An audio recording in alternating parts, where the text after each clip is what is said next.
नमस्कार दोस्तों, मेरे इस YouTube चैनल में एक बार आपका पुनः स्वागत है। राज्य सरकार में सेवारत और सेवानिवृत्त जो आरजीएचएस की कैशलेस सुविधा का उपयोग किसी कारणवश नहीं कर पा रहे हैं या किसी इमरजेंसी में नहीं कर पा रहे हैं, उनके लिए राज्य सरकार ने रिएम्बर्समेंट का प्रावधान ऑनलाइन शुरू कर दिया है।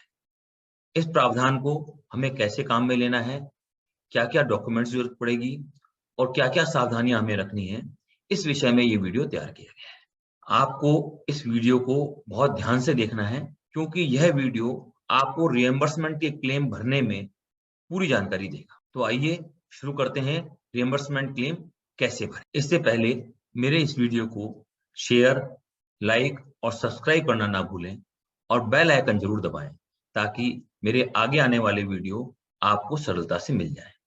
हाँ, एक सूचना आपको जरूर देनी है कि यह सब फ्री है, सब्सक्राइब करने में आपको कोई पैसा नहीं देना है। तो आइए शुरू करते हैं। आरजीएचएस में प्रतिपूर्ति दावा कैसे करें? How to claim reimbursement in RGHS. सबसे पहले मैं आपको ये बताऊंगा कि कौन-कौन सी चीजें हमें तैयार रखनी है, कौन-कौन से डॉक्यूमेंट हमें तैयार रखने हैं और वो सब चीजें हमारे पास सॉफ्ट कॉपी में उपलब्ध होनी चाहिए। सबसे पहले अगर हम ओपीडी में दिखा रहे हैं तो ओपीडी का रिएम्बर्समेंट क्लेम कैसे भरना है, उसके लिए डॉक्टर के कंसल्टेशन चार्जेस, इन्वेस्टिगेशन चार्जेस और मेडिसिन के चार्जेस आपके पास तैयार होने चाहिए। इसके अलावा डॉक्टर का प्रेस्क्रिप्शन की सॉफ्ट कॉपी आपके पास तैयार होनी चाहिए। मेडिकल बिल जो दवाइयों के हैं उसकी सॉफ्ट कॉपी आपके पास तैयार होनी चाहिए और उसके अलावा जो भी आपके इन्वेस्टिगेशन हुए हैं वो इन्वेस्टिगेशन की रिपोर्ट और इन्वेस्टिगेशन का पर्चा ये आपको अपलोड करना है। लेकिन अगर आईपीडी में भर्ती होते हैं तो हमें निम्नलिखित चीजें तैयार रखनी है। आईसीयू या रूम के चार्जेस हैं, डॉक्टर की कंसल्टेशन चार्जेस हैं, इन्वेस्टिगेशन चार्जेस हैं, सर्जरी चार्जेस हैं, ब्लड चार्जेस हैं, अदर प्रोसीजर चार्जेस हैं, इम्प्लांट चार्जेस हैं, मेडिसिन चार्जेस हैं और कोई चार्जेस हैं, ये सब मिला के अपने को सब तैयार रखने हैं। इसके अलावा डॉक्यूमेंट्स जो अपलोड करने हैं आईपीडी में वो है आपका प्रेस्क्रिप्शन डॉक्टर का, medical bills, reports and investigations, एक कैंसिल चेक जो कि पेंशनर के बैंक अकाउंट का होगा, ना कि मरीज के।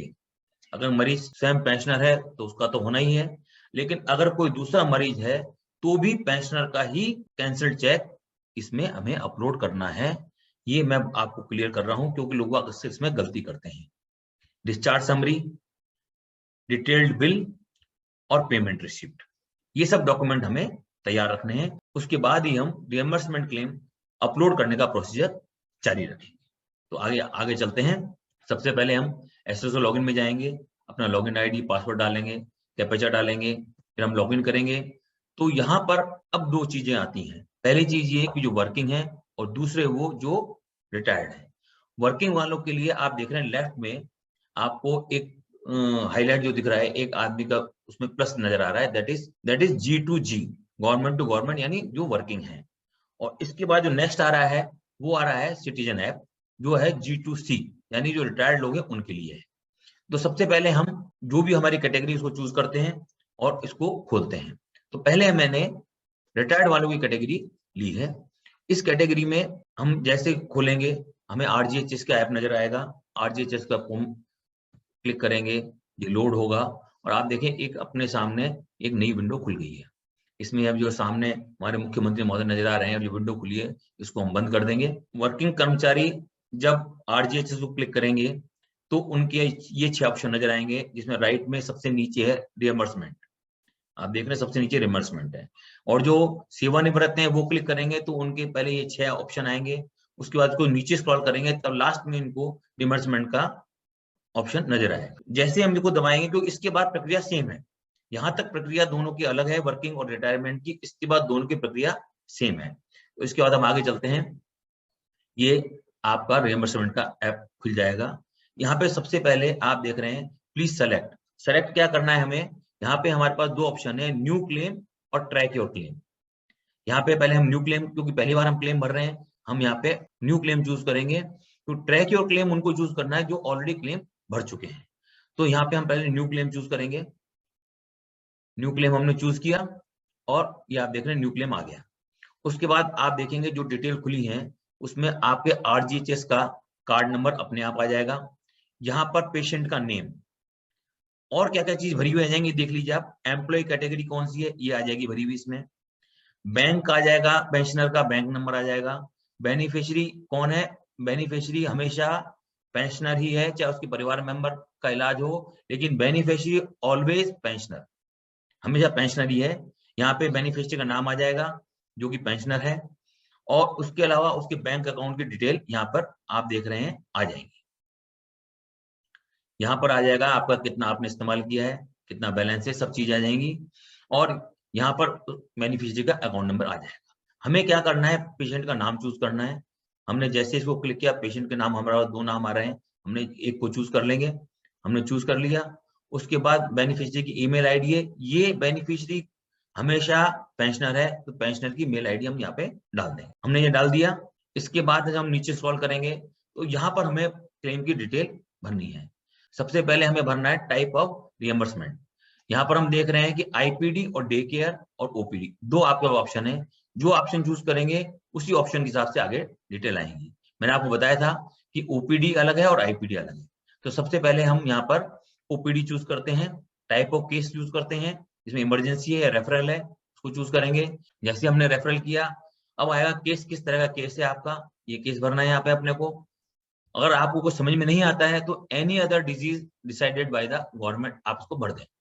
अगर आपको कोई डिजीज में समझ में आती है तो ठीक है, नहीं समझ में आती है तो आप ये भर दें। उसके बाद हॉस्पिटल का नाम, उसके बाद एड्रेस, हॉस्पिटल का कॉन्टैक्ट नंबर, स्टेट, यहाँ पे आपको स्टेट चूज करनी है।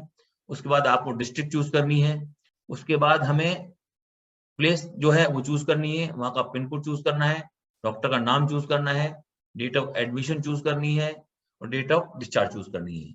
ओपीडी में डेट ऑफ एडमिशन और डेट ऑफ डिस्चार्ज दोनों सेम होंगी, ये हमने सेम भर दी है। उसके बाद रीजन, अब रीजन सबसे इंपॉर्टेंट चीज है, आपको रीजन क्या भरना है। तो रीजन में जैसे मैंने भरा है, I was out of station and physically it was not possible to reach RGHS empanelled hospital, और after retirement I am living with my son and there is no RGHS empaneled hospital available here। यहाँ पे आपको वही reason भरना है जिसकी वजह से आपको RGHS के अलावा दूसरे हॉस्पिटल में जाना पड़ा, उसकी सुविधाएं यूज करनी पड़ी, ठीक है ना। अब यहाँ पे जैसे मैंने आपको बताया था, ओपीडी के लिए जो आपको डॉक्यूमेंट तैयार रखने हैं वो डॉक्यूमेंट हमें यहाँ फिल करने हैं। यहाँ पे अमाउंट वगैरह और जो डिटेल फिल करनी है, जो डिटेल फिल करनी है वो यहाँ करनी है, डॉक्यूमेंट्स यहाँ अपलोड करने हैं, यहाँ टोटल अमाउंट आ जाएगा, और उसके बाद हम इसको सबमिट करना है। ये बहुत सिंपल प्रोसीजर है, ये ओपीडी के लिए है। ये जैसे मैंने एक सैंपल अमाउंट भरा है, अमाउंट भरा, यहाँ अमाउंट आ गया, और उसके बाद हमने यहाँ पर सबसे बड़ी चीज है, हमें डिक्लेयर करना पड़ेगा, I do here bye declare that all information provided above is true.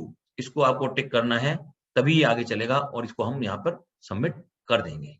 Submit करते ही हमारा क्लेम सबमिट हो जाएगा। अब हम आते हैं आईपीडी पे। आईपीडी हमने जब लिया यहाँ पे, तो आईपीडी को सेलेक्ट किया, हमने टाइप ऑफ केस सेलेक्ट किए, सब टाइप हमने चूज किया। उसके बाद हमने टाइप ऑफ ट्रीटमेंट चूज किया, सर्जिकल नॉन सर्जिकल है। फिर हमने हॉस्पिटल का नाम चूज किया, एड्रेस चूज किया, हॉस्पिटल का कॉन्टैक्ट नंबर चूज किया, स्टेट सेलेक्ट की हमने।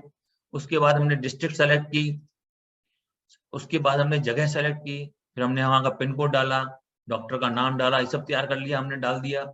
उसके बाद यहाँ पर हमने वही चीजें डाली हैं जो हम पहले आपको बता चुके हैं, जो जो तैयारी आपको करनी है, हमने एक एक क्लेम इसमें भर दिए हैं।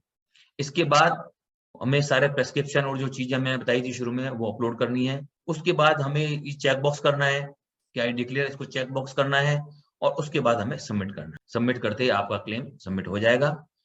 यहाँ ये विशेष तौर से ध्यान रखने वाली बात है, वो ये है, बेनिफिशियरी हमेशा पेंशनर है, इलाज उसके किसी भी मेंबर का हो रहा हो उससे फर्क नहीं पड़ता है।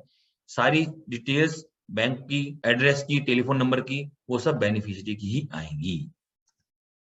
अगर आपको मेरा वीडियो पसंद आया है, आपको आगे भी इस तरह की वीडियो देखने को मिलते रहे, तो कृपया इस वीडियो को सब्सक्राइब करना और लाइक करना ना भूलें, और हाँ, बेल आइकन जरूर दबाएं। Thank you very much.